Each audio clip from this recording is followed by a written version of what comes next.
Quero dar as boas-vindas a todos. Meu nome é André, sou pastor aqui da igreja. Que bom que você veio hoje para você começar a tua semana com Deus. Nós estamos estudando o Evangelho de João já há algumas semanas e hoje nós vamos continuar isso. Nas últimas 3 semanas nós temos falado sobre uma conversa entre Jesus e Nicodemos. No capítulo 3, nós falamos 3 semanas sobre isso, falamos sobre novo nascimento. E nós demos graças a Deus essa semana. Talvez você recebeu um recado no nosso grupo de notificações. Semana passada, várias pessoas vieram à frente, tomaram um passo, literalmente, ficaram em pé e tomaram passos para vir aqui para frente, para orar, para entregar suas vidas para Jesus, para pedir que a gente orasse por elas, por salvação. E nós somos muito gratos a isso. Nós celebramos isso, porque o céu celebra, a gente celebra juntos, quando pessoas tomam esse passo. E quero te incentivar a continuar orando por isso, para que Deus fortaleça a vida de cada uma dessas pessoas. Nos versículos que nós vamos estudar hoje, o foco muda um pouco. Nós temos falado bastante sobre Jesus e Nicodemos. O foco do texto hoje, Nicodemos, a história de Nicodemos já acabou, agora nós temos uma história entre Jesus e João Batista. Jesus e João Batista. E talvez você já tenha ouvido alguém dizer, ouvi alguém dizer muitos anos atrás, não sei se você concorda, que um dos testes mais difíceis do ser humano passar é o teste do sucesso. É o teste do sucesso. Um dos testes mais difíceis para o ser humano passar é você ter sucesso na sua vida profissional, financeira, enfim, ter algum sucesso, e esse sucesso não subir à nossa cabeça e nos mudar. Não é verdade? Às vezes a pessoa que experimenta sucesso em alguma área da vida dela, ela acaba subindo a cabeça, ela muda, se torna orgulhosa, presunçosa, não dá mais bola para os amigos, e quem ela muda por causa do sucesso. Nesse sentido, o sucesso é um teste do nosso verdadeiro caráter. Ele mostra as nossas reais motivações, as nossas reais prioridades. E eu acho que todos nós aqui poderíamos citar exemplos de pessoas, talvez que você conheça, que teve algum sucesso na vida e esse sucesso mudou essa pessoa. A pessoa se tornou diferente porque não passou no teste do sucesso sem ter mudado. Mas tem um segundo teste que também eu acho que é difícil, talvez não tão difícil quanto do sucesso, mas também é muito difícil, que é o teste do fracasso. O fracasso também ele pode mudar as pessoas, ele também testa o nosso caráter quando nós encaramos um fracasso. E tem gente que quando encara um fracasso descarrilha, descobre que não tinha estrutura para lidar com aquilo e elas mudam e a vida delas descarrilha porque não tinham estrutura para passar pelo teste do fracasso. Como é que você se sairia no teste do sucesso ou do fracasso, hein? Como é que seria para você? Será que você teria estrutura para passar por um teste de sucesso ou fracasso sem descarrilhar, sem você mudar, sem subir a sua cabeça ou sem você entrar numa depressão profunda por causa disso? Como é que seria para você? Eu estou te perguntando porque todos nós, mais cedo ou mais tarde, vamos passar por esse teste. Mais cedo ou mais tarde, todos nós vamos ter algum sucesso e algum fracasso na nossa vida. Alguns de nós mais sucesso, talvez mais fracasso, outros menos sucesso, menos fracasso, mas todos nós vamos passar pelo teste do sucesso e do fracasso. Como é que seria para você? Como é que seria para você? Você está preparado para lidar com esses testes? Você tem estrutura em você para lidar com isso, para passar por isso? No texto que nós vamos ler hoje, João Batista, ele passa por um desses testes. Ele passa por um desses testes e o que ele faz ao passar pelo teste tem muito a nos ensinar e tem um exemplo para nós nos prepararmos, para nós termos um pouco mais de estrutura necessária para passar pelo teste do sucesso ou do fracasso. O nosso texto está lá em João capítulo 3, a partir do versículo 22. Se você tem uma Bíblia, você pode abrir comigo, senão vai aparecer aqui no telão. Nós vamos ler hoje João 3, do 22 ao 36, vai ser o texto do nosso estudo. Diz assim, João capítulo 3, versículo 22. Depois disso, Jesus foi com os seus discípulos para a terra da Judéia, onde passou algum tempo com eles e batizava. João também estava batizando em Enom, perto de Salim, porque ali havia muitas águas e o povo vinha para ser batizado. Isso se deu antes de João ser preso. Surgiu uma discussão entre alguns discípulos de João e um certo judeu a respeito da purificação cerimonial. eles se dirigiram a João e lhe disseram: Mestre, aquele homem que estava contigo do outro lado do Jordão, do qual testemunhaste, ele está batizando, e todos estão se dirigindo a ele. Até aqui por enquanto. Vamos lembrar um pouquinho de João Batista. João Batista era primo de Jesus, certo? Primo de Jesus. João Batista, ele vem antes de Jesus, preparando o caminho para ele vem pregando o evangelho da salvação através do arrependimento e batizando pessoas antes de Jesus. Muitas pessoas vieram a João no começo do seu ministério, mas muitas pessoas mesmo, inclusive os primeiros discípulos de Jesus, antes de serem discípulos de Jesus, eram discípulos de João. Nós já estudamos que André e Pedro estavam ali com João, e eles só deixaram de seguir João para seguir Jesus, porque João disse, quando Jesus passou: eis o Cordeiro de Deus que tira o pecado do mundo. Quando eles ouviram João dizer isso, eles deixaram João e foram seguir Jesus. Então os próprios discípulos de Jesus eram primeiro, pelo menos alguns deles, discípulos de João Batista. E só seguiram Jesus porque João Batista indicou isso. João Batista, aliás, batizou o próprio Jesus, né? Não porque ele precisava ser batizado, porque ele não estava se arrependendo, mas para que se cumprisse aquilo que era esperado de Jesus naquele momento. Quando Jesus ainda era desconhecido, ninguém sabia muito bem quem era Jesus, João já atraía multidões, literalmente ele atraía multidões. Se fosse hoje, o Facebook do João ia estar cheio de pedido de amizade, cheio de like, de curtida. Ele não ia estar vencendo, confirmar os pedidos de amizade na página do Face dele. Instagram, seguidores aumentando a cada dia, postando foto lá, batizando a galera, e o pessoal seguindo e interagindo com ele. O vídeo dele no YouTube batizando, então, estaria bombando, viraria aí uma febre nas redes sociais hoje em dia, porque João era o cara. Nesse momento, João era o cara. As pessoas vinham para ele, vinham de longe para ouvir ele pregar e serem batizados por ele. Talvez você se lembre, algumas semanas atrás, nós olhamos de onde Pedro e André vieram para ouvir João e ser batizado por eles. Nós falamos que eles caminharam 3 dias no deserto, uma distância como daqui a Curitiba. Imagine alguém sair a pé daqui, subir a serra até Curitiba para ouvir alguém pregar e batizar. E muita gente fazia isso. João era o cara, João estava arrasando, mas acontece uma mudança no versículo 26. As pessoas deixam de vir para João e passam a seguir Jesus. Olha o versículo 26. Eles vêm e dizem para João: Jesus está batizando, e todos estão se dirigindo agora a Jesus, João. E agora? Como é que fica isso? Só era você batizando, agora Jesus também está batizando, e a galera já não tem mais tanto like nas tuas fotos. O canal do YouTube que tinha centenas de visualizações por semana, agora tem 10, 5, 15 ali por semana, a galera está tudo indo para o lado de Jesus. O que você faria no lugar de João, hein? Se fosse você. O que você faria no lugar? Como que você reagiria a uma notícia dessa, de que os seus seguidores não estão te seguindo mais? Que a tua popularidade está baixando, que sentimentos essa notícia traria ao seu coração, ou causaria no seu coração? Todos nós, mais cedo ou mais tarde, vamos viver uma situação como a de João. Talvez não a mesma situação, mas uma situação de aparente derrota ou de fracasso, ou talvez de sucesso. Você pode viver a alegria de uma promoção e a tristeza de uma demissão. Você pode ter pessoas que te admiram e pessoas que deixam de te admirar. Você pode ser dado um recurso de Deus, um presente de Deus, bens que Deus te deu e bens que Deus talvez um dia vá te tirar. E em situações como essa são reveladas as nossas reais motivações e é testado o nosso caráter. E a gente enxerga coisas muito mais profundas dentro do nosso coração no teste do sucesso ou do fracasso. E João, ele dá uma resposta a essa situação.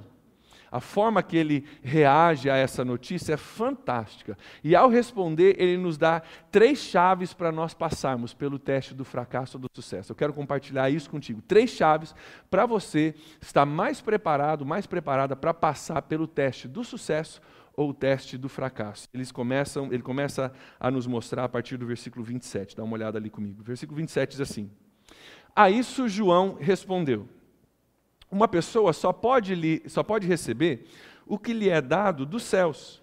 Vocês mesmos são testemunhas de que eu disse: eu não sou o Cristo, mas sou aquele que foi enviado adiante dele. 29. A noiva pertence ao noivo. O amigo que presta serviço ao noivo e que o atende e o ouve, enche-se de alegria quando ouve a voz do noivo. Essa é a minha alegria, que agora se completa. É necessário que ele cresça e que eu diminua. Na época de João, não se falava, como se fala hoje, de inteligência emocional. Não sei se você já ouviu falar disso, mas a maioria das pessoas em grandes empresas, no RH de grandes empresas, já entende hoje que a inteligência emocional é mais importante do que seu QI. Porque você pode ser muito inteligente a nível de QI, você não pode ser bom com relacionamento, você acaba com a empresa. Hoje se valoriza mais a inteligência emocional do que até mesmo o QI. Não se falava disso na época de João, mas João demonstra aqui uma inteligência emocional fora do comum. E as respostas que ele dá, nos dá algumas chaves para nós termos inteligência emocional nos nossos relacionamentos e nos nossos testes que com certeza nós vamos ter. A primeira chave que ele nos dá é o seguinte: não se aposse daquilo que você foi confiado. Não se aposse, não pegue para você como se fosse seu aquilo que você foi confiado. Olha o versículo 27. A isso João respondeu: uma pessoa só pode receber o que lhe é dado dos céus. Vocês são testemunhas do que eu disse, 28. Eu não sou o Cristo, sou só aquele que vem adiante dele. Olha o 29. A noiva pertence ao noivo. Ao dizer uma pessoa só pode receber o que lhe é dado do céu, João está dizendo o seguinte: os discípulos agora estão correndo para Jesus porque é propósito de Deus. João entendia isso. Foi propósito de Deus trazê-los para mim por um tempo, eu cumpri a minha missão e agora é propósito de Deus levá-los para Jesus, porque esse é o propósito, é assim que Deus quis comigo por um tempo e agora é assim que Deus quer com Jesus. Eles vieram para mim, foi Deus quem me deu, agora é Deus quem está levando e eu só posso receber aquilo que me é dado do céu. Não sou eu Cristo, não sou eu o centro das atenções, é Jesus. Não sei se te lembra o que me lembrou quando eu estava preparando, alguém no Antigo Testamento que falou: Deus deu, Deus tirou, louvado seja o nome do Senhor. Lembra disso? O Jó. Deus deu para mim, Deus tirou de mim, louvado seja o nome do Senhor. Pergunta, quanto estresse nas nossas vidas, nos nossos casamentos, relacionamentos a gente reduziria se a gente entendesse como João entendia, que a gente só pode receber aquilo que nos é dado do céu? Quanto estresse a gente diminuiria, quanto atrito relacional a gente conseguiria diminuir, quanta correria a gente diminuiria nas nossas vidas se a gente entendesse, cara, eu só posso receber aquilo que Deus me dá. Eu não preciso me preocupar com isso. Talvez a nossa gratidão fosse maior a Deus, porque a gente reconhece que não é nosso, é Deus que me deu. Talvez a gente seria mais grato, não fui eu que conquistei, não fui eu que lutei, eu lutei sim, mas é Deus que me deu, eu só posso receber aquilo que me é dado do céu. Talvez a nossa gratidão fosse maior. Talvez a gente não se apegaria tanto às coisas, entendendo que elas não são nossas, são de Deus, que me foram dadas por um momento, pela graça e pelo amor de Deus, mas não são minhas. Se você é dono da sua empresa, um dia você corre o risco de falhar o teste do sucesso ou do fracasso. Ou porque você tem orgulho achando que é seu, aquilo que você na realidade só recebeu do céu. Ou você corre o risco de reprovar por causa de inveja, pensando que, poxa, eu não tenho aquilo que os outros têm. E por causa de sucesso ou de fracasso, você corre o risco de não passar no teste. Se você é dono do seu dinheiro e você se apossa daquilo que lhe foi confiado, você corre um grande, grande risco do seu dinheiro, em vez de te libertar, te aprisionar. Dinheiro é uma bênção que é dado dos céus para nós, para a gente manter, para a gente viver, mais do que a gente precisa, glória a Deus por isso.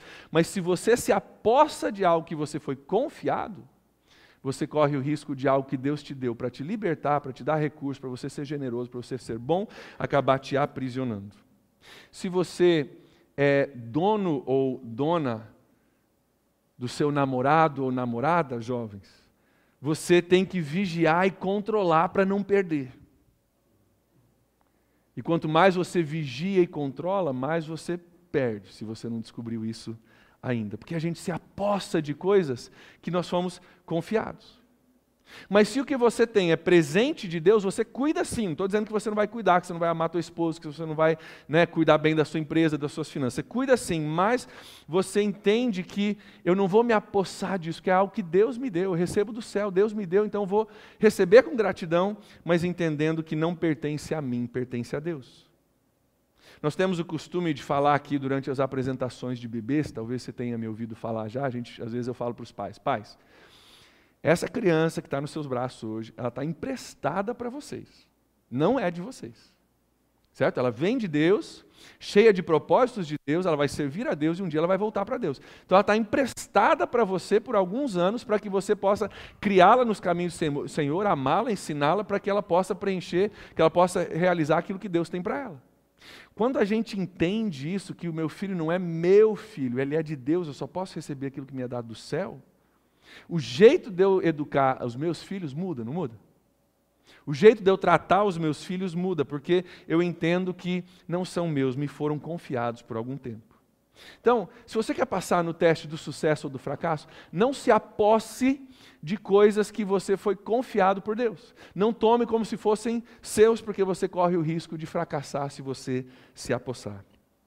A segunda coisa que João nos ensina é que para nós passarmos no teste do sucesso ou do fracasso, você precisa saber quem você é e quem você não é. Para você passar no teste do sucesso ou do fracasso, você precisa saber quem você é e você precisa saber especialmente quem você não é. Olha o versículo 29 para mim. Obrigado, Clay. Vocês estão percebendo a voz, não é o microfone que está com defeito não, tá? É a garganta que está com defeito mesmo. Obrigado. Você precisa saber quem você é e quem você não é. Versículo 29 diz o seguinte, olha ali. A noiva pertence ao noivo. A noiva no Novo Testamento, ela se refere sempre à igreja de Jesus Cristo, seguidores de Jesus. A noiva, nós somos a noiva que um dia teremos um casamento com Jesus no céu por toda a eternidade. Glória a Deus por isso. A noiva, ele diz, pertence ao noivo. Noiva é Jesus Cristo, a noiva são os seguidores. João entende aqui quem ele é e quem ele não é. O noivo é Jesus, a noiva é dele. Os seguidores nunca foram meus, João diz. Sempre foram de Jesus. Eles só vieram para mim para eu prepará-los para Jesus. Mas sempre foram deles.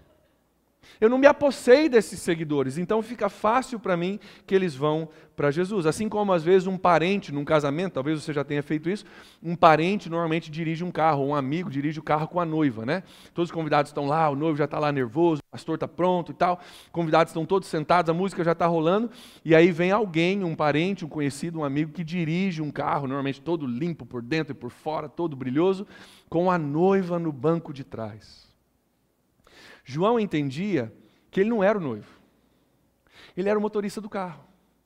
O trabalho dele era trazer a noiva para o noivo, mostrar o caminho até o noivo e daí sair do caminho do noivo. Já pensou se o cara fala, não, se ele se confunde, acha que é o noivo, que é a noiva para ele mesmo? João diz, eu entendi o meu trabalho. É trazer a noiva para o noivo, mostrar o caminho e daí sair do caminho do noivo. Esse é o trabalho dele. Ele sabia quem ele era e quem ele não era. Olha o versículo 29, a continuação do versículo 29. O amigo que presta serviço ao noivo e que o atende, que o ouve, enche-se de alegria quando ouve a voz do noivo. Essa é a minha alegria que agora se completa. É necessário que ele cresça e que eu diminua. Ele sabia que ele não era o noivo, ele era o amigo do noivo. Ele sabia que ele tinha um trabalho a cumprir, quando ele terminasse aquele trabalho, era natural, era necessário que as pessoas seguissem Jesus. Ele não se apossou dos seus seguidores. Hoje em dia, infelizmente, em algumas igrejas acontece um fenômeno muito engraçado, de líderes que se apossam dos seus liderados e que sentem que têm controle ou que são donos daqueles que Deus traz até eles. Nós nos esquecemos, às vezes, como líderes, que nós não somos o noivo, nós somos o amigo do noivo. Recentemente, um casal veio para mim, eles se mudaram de São Francisco, eram da nossa igreja, se mudaram, foram para outra cidade, lá nessa cidade procuraram igreja, eu até ajudei eles com algumas coisas e tal. Foram para uma igreja e eu pensei que estava tudo bem. Um dia eles vieram na minha casa e falaram, pastor, nós estamos aqui porque nós precisamos conversar contigo, nós estamos confusos. O que foi? Nós estamos nessa igreja e a gente foi colocado na liderança, me pediram para assumir coisas na liderança que eu não queria assumir, eu não estava pronto para assumir, não tinha perfil para assumir, mas precisava de alguém, eles me colocaram lá, e eles marcaram algumas reuniões de liderança onde não pode faltar. E nós temos uma situação de família, um aniversário de familiares, pessoas estão se juntando, querem muito a nossa presença ali, é importante, não lembro se era sobrinho, o que era avó, acho que era avó, aniversário da avó, e o nosso líder nos diz que nós não podemos faltar na reunião de liderança, nós temos que deixar a avó lá e os familiares lá para ir na reunião de liderança, porque se a gente ama Jesus de verdade, a gente fica na igreja e não vai visitar os familiares. Sabe o que é isso? Um líder que não entendeu que ele não é o noivo, ele é o amigo do noivo. E é um líder que se apossou de pessoas e começou a confundir o seu papel, não entendendo quem ele realmente é. Alguém que confundiu o seu lugar. A maioria de nós não tem seguidores como Jesus ou João Batista.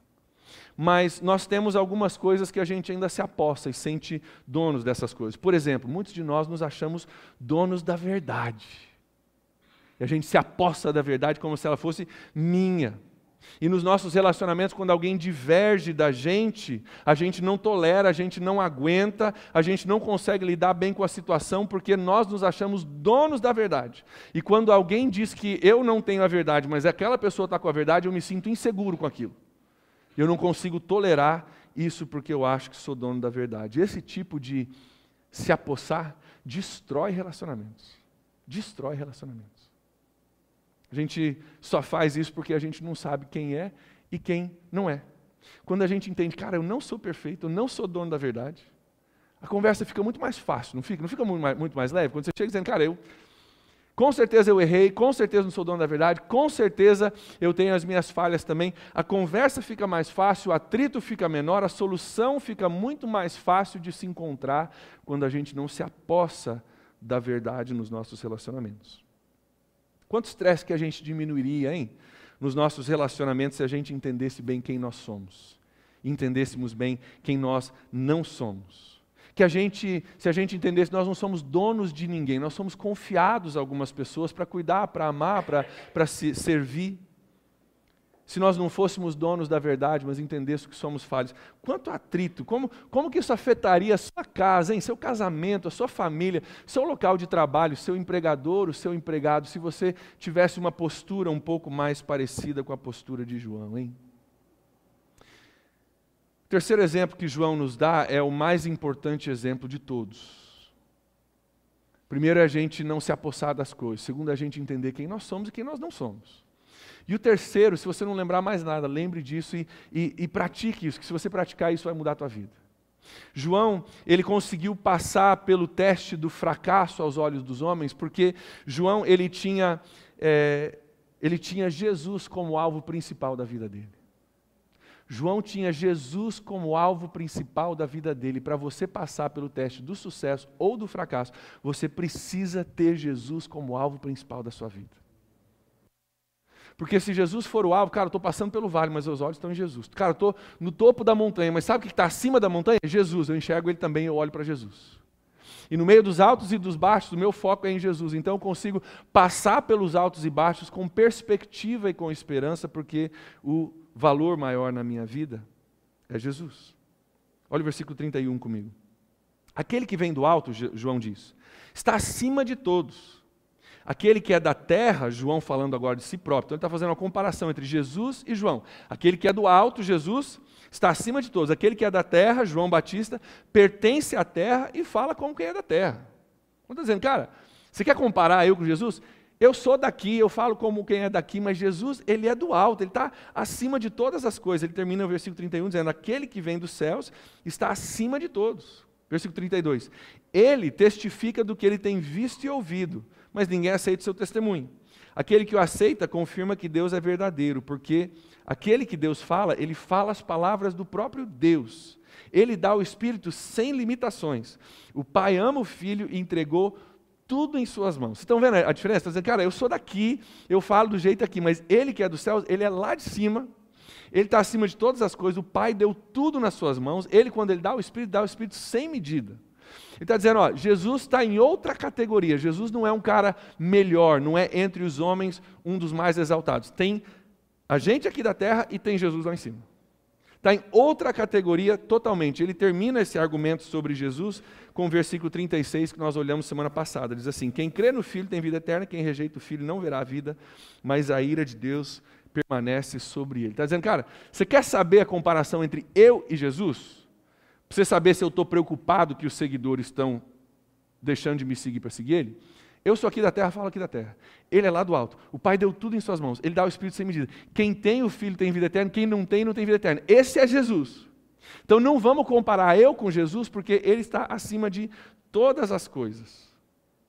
E eu acho que é essa perspectiva de João que o permitiu lidar tão bem com esse teste. Tem algumas coisas que eu vejo nessa resposta de João, que ele só pôde ter essa perspectiva porque ele conhecia Jesus. Ele sabia quem era Jesus e por isso ele pôde ter essa perspectiva. Eu diria até que quanto mais a gente conhece Jesus, mais perspectiva nós temos em meio aos altos e baixos das nossas vidas. Quanto mais profundamente, intimamente você conhecer Jesus, mais capacidade você vai ter de passar pelos altos e baixos da sua vida, porque, cara, eu conheço Jesus, eu sei que ele está acima de todos. João tinha uma visão muito clara de Jesus e por causa disso para ele foi muito fácil passar por esse teste. Eu entendo também nessa resposta de João que quanto mais a gente conhece Jesus, mais correta a nossa perspectiva se torna sobre nós mesmos e sobre o mundo ao nosso redor. Eu começo a me enxergar melhor quando eu sei quem é Jesus. Eu consigo enxergar o mundo ao meu redor melhor quando eu sei quem é Jesus. A gente já não se apega mais tanto às coisas quando a gente entende quem é Jesus. A gente não se apossa mais das pessoas quando nós entendemos, cara, Jesus está acima de tudo isso. Tem tudo aqui da terra e daí tem Jesus. É outra categoria. Pergunta, quanta dor de cabeça a gente eliminaria nas nossas vidas se a gente conseguisse ter Jesus como alvo supremo das nossas vidas, hein? Quanta dor de cabeça a gente eliminaria se nós entendêssemos que Jesus está em outra categoria, não tem nem comparação, não vamos nem botar na mesma categoria, porque Ele é exaltado, alto, acima de todas as coisas. Talvez a gente teria menos correndo atrás do vento. Sabe aquela correria atrás de 1000 coisas que a gente acha que é tão importante, a gente corre atrás. Se a gente olhasse para tudo ao nosso redor, para nós mesmos, para as pessoas, para as coisas que nós temos, através do filtro de Jesus, acho que a gente veria as coisas muito diferentes. A gente corre atrás de objetos, Cara, eu espero que Deus te abençoe, que você tenha uma vida muito próspera, mas a gente corre atrás de um monte de coisa e acho que o que falta às vezes na nossa vida é enxergar através do fio de Jesus e dizer, cara, isso aqui é muito legal, mas é aqui da terra. Tem alguém que é lá de cima, que é exaltado acima de todas as coisas. Isso aqui é legal, mas comparado com Jesus, isso aqui é uma coisa aqui da terra, é corriqueira, comum. Se nós tivéssemos um filtro desse, acho que a gente teria muito menos correria, muito menos correndo atrás do vento, se estressando e estressando as pessoas ao nosso redor por causa disso. Teria mais gente entendendo aquele que é do céu, ele está acima de todos. Talvez, através dessa lente de Jesus, os nossos sacrifícios seriam maiores. Porque nós olharíamos para os nossos sacrifícios através da lente do sacrifício de Jesus. Talvez ficaria mais fácil para mim perdoar ou para você perdoar, porque eu olharia para o perdão através da lente do perdão de Jesus. E através da lente disso eu viria que o que eu preciso perdoar é muito menor do que aquilo que Jesus já perdoou para mim. Como seríamos talvez menos apegados às coisas da terra se nós enxergássemos as coisas da terra à luz das coisas de Jesus. Meu pai dizia uma coisa muitos anos atrás que eu acho que é interessante a gente falar aqui. Aqui na terra a gente valoriza muito o ouro, né? O metal precioso, o ouro. Ele é cotado aí nas bolsas de valores e cada dia tem uma cotação porque flutua um pouquinho. E é uma coisa, um metal precioso, né, talvez o mais reconhecível metal precioso hoje no nosso mundo.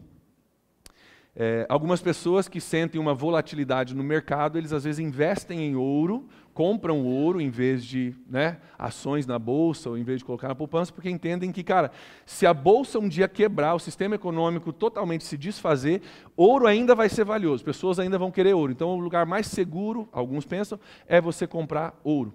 Maridos que amam as suas esposas, dependendo da sua esposa, compram uma coisa de ouro, uma corrente, um colar, alguma coisa de ouro. Algumas mulheres gostam mais disso, outras menos. Mas ouro é uma coisa preciosa, uma coisa que a gente valoriza, é uma coisa que é considerada muito preciosa no nosso mundo. Lá em Apocalipse diz que no céu as ruas são feitas de ouro, Não é bem ouro, porque se você for ler, você vai ver que é uma coisa meio transparente. Então, acho que o mais aproximado é ouro. Sabe o que meu pai dizia disso? Aquilo que a gente tanto valoriza e guarda e põe em volta do pescoço e aposta nosso futuro em barras de ouro, lá no céu é asfalto. Lá no céu, sabe o que é asfalto? É o resto do refinamento do petróleo, aquilo que sobra, borra lá embaixo, eles pegam e colocam no chão. Aquilo que para nós aqui é tão precioso, tão valioso, que a gente usa e coloca, as pessoas desenham e cobram caríssimo, e a gente aposta as nossas vidas em algumas barras de ouro, aquilo que é tão precioso, lá no céu é asfalto. A luz de Jesus, vamos imaginar assim, vamos imaginar que você descobrisse hoje à noite que tem um irmão que está inseguro com a economia do país, é ano de eleição, ele está guardando uns tijolão de asfalto em casa. O que você ia dizer? Vamos chamar ele para orar por ele, pelo amor de Deus, o cara está saindo da casinha, vamos orar por você, irmão, porque olha, guardar asfalto em casa é coisa um pouco estranha. E queridos, às vezes é isso que a gente faz, a gente valoriza tanto as coisas aqui, não entendendo que existe algo muito maior, muito melhor, muito acima, que aquilo que é tão valioso aqui, às vezes a luz de Jesus não é tão valioso assim. Em Mateus 11:11, Jesus diz de João, nós não vamos ler, mas ele fala sobre João Batista, ele diz: entre os nascidos de mulher não houve nenhum maior do que João Batista. Eu acho que o que fez João Batista um grande homem, entre outras coisas, é que ele não se apossava daquilo que ele era confiado. Não se apossava, que ele entendia quem ele era e principalmente ele entendia quem ele não era. Não era. E que, com certeza, Jesus era o alvo maior da sua vida. Eu acho que essas são coisas que fizeram de João esse grande homem que João se tornou. E é interessante porque grandes homens e mulheres, como João Batista, grandes homens e mulheres, eu já percebi, talvez você tenha percebido, nunca pensam que são grande coisa. Já viu isso? Aqueles realmente grandes homens e mulheres não pensam que são grande coisa. Porque não pensam que são grande coisa, grandes homens e mulheres não se importam em fazer pequenas coisas. Em servir, em ajudar, em fazer aquilo que for necessário, porque eles não se acham grande. Então, por que eu não posso fazer uma coisa pequena? E principalmente, grandes homens e mulheres não se atêm a algumas pequenices que às vezes a gente se atém. Não se apegam a umas coisinhas que geram atrito e problema e dificuldade, que às vezes a gente permite que gere. E você? Olhando para a sua vida, olhando para os seus relacionamentos hoje, os seus conflitos, os seus sonhos, os seus sucessos e os seus fracassos. Você é um grande homem, uma grande mulher? Ou tem algumas áreas da sua vida que precisam crescer, onde você precisa amadurecer para se tornar um grande homem, uma grande mulher? Será que você tem se apossado de pessoas ou objetos? Ou até mesmo da verdade, como se fossem suas. E esse apossar está causando conflitos para você. Está causando dificuldades, estresses desnecessários, atritos desnecessários na sua vida, na sua família, no seu casamento. Será que alguns entre nós estamos nos achando noivo? Estamos com uma síndrome errada, um complexo errado, achando que nós somos o centro de todas as coisas e por nos acharmos demais, estamos trazendo estresse, conflitos e atrito, problema para dentro dos nossos relacionamentos? Nós vamos lembrar o que João disse. Eu sou o amigo do noivo, eu sou o servo do noivo. Queridos, nós somos servos. Esse é o nosso papel. Nós não somos o noivo. Nós somos servos. Maridos, vocês são servos da sua esposa. Pode cutucar agora. São servos da sua esposa. Esposas, vocês são servas do seu marido. Algumas mulheres eu sei que está pensando, pastor, se o senhor soubesse o quanto eu sou servo desse marido. Quando a gente entende que a gente não é o noivo, a gente não é o centro da atenção, o noivo é Jesus, o alvo maior é Ele, eu não me apego a essas coisas, eu não sou dono da verdade. Cara, fica tão mais fácil conversar, fica tão mais fácil viver, fica tão mais fácil servir, remove um monte de estresse, um monte de atrito, um monte de dificuldade. Quando o nosso alvo é Jesus, eu não sou dono da verdade, eu não me apego aqui, eu só posso receber aquilo que me é dado do céu, fica tão mais fácil.